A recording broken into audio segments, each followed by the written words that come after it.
ассалому алайкум ҳамватанони азиз. инсонҳо ба ду намуди ғизо эҳтиёҷ дорад: ғизои моддӣ ва маънавӣ. ғизои моддӣ хӯрдан ва ғизои маънавӣ аз суханҳои хуб баҳра гирифтан мебошад. дар ин моҳи шарифи бузурги рамазон мардуми тоҷик исбот карданд ки чӣ қадар ғамхору дилсӯзанд.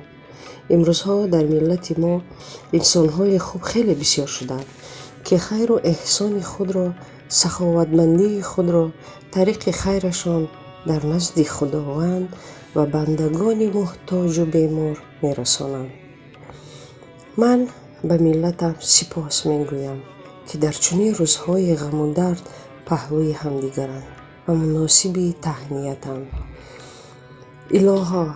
илоҳо аз ҷавонӣ нахли умрат борвар гардад.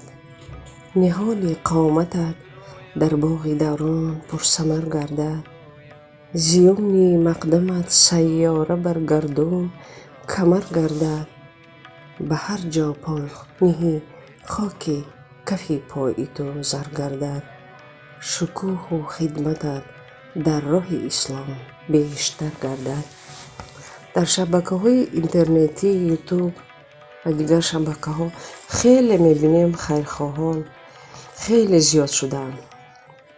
ин албатта фахри миллати тоҷик аст, ки бо ҳам наздик будан, бо ҳам пайванд будан, бо ҳам дар рӯзи ғаму андӯҳ ва хурсандӣ якҷоя будан ин хеле хуб аст.